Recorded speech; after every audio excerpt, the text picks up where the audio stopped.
शहर आणि परिसरातील ताज्या बातम्यांसाठी लोकप्रिय न्यूज टुडे चॅनलला आजच सबस्क्राइब करा।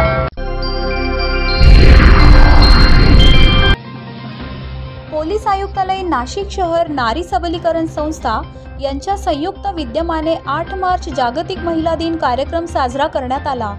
पोलीस आयुक्त संदीप कर्णिक, उपायुक्त परिमंडळ 2 मोनिका राऊत, उपायुक्त गुन्हे शाखा प्रशांत बच्छाव, नारी सबलीकरण संस्था स्मिता जोशी आदी मान्यवर उपस्थित होते।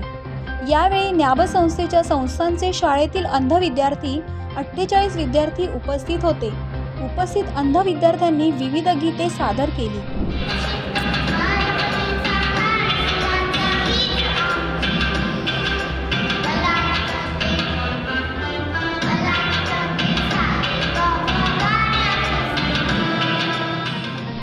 उपस्थित मान्यवरांच्या हस्ते शहरातील दामिनी पथक व अंध विद्यार्थी विद्यार्थिनी यांचा सत्कार करण्यात आला। यावेळी पोलीस आयुक्तालयातर्फे अंध विद्यार्थ्यांना गिफ्ट व खाऊचे वाटप करण्यात आले।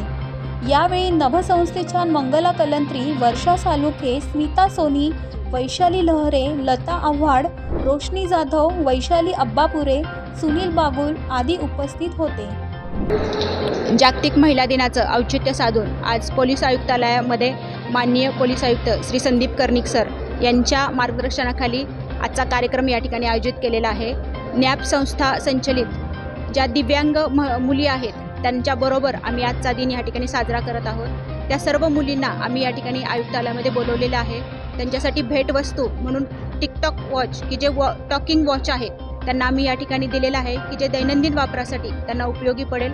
त्याच पद्धतीने त्यांना खाऊ दिलेला आहे आणि त्यांच्या जेवणाची व्यवस्था आम्ही दुपारच्या जेवणाची व्यवस्था या ठिकाणी केलेली आहे। या कार्यक्रमामध्ये त्यांनी त्यांच्या कलागुणांचं या ठिकाणी सादरीकरण केलेलं आहे। खूपच छान पद्धतीने आजचा कार्यक्रम या ठिकाणी साजरा झालेला आहे। महिला दिनाच्या अनुषंगाने सर्व मुलींना मी आज एवढंच सांगू शकते की एक दिवस फक्त महिला दिन साजरा न करता रोजच आपल्या आयुष्यामध्ये ज्या ज्या काही महिला आहेत, ज्या मुली आहेत, ज्या काही आपल्या सुना आहेत त्या सर्वांना सन्मान द्या, त्यांच्या अधिकारासाठी लढा आणि खरोखरच तोच या ठिकाणी खऱ्या अर्थाने महिला दिन साजरा होईल। Team news today Nashik.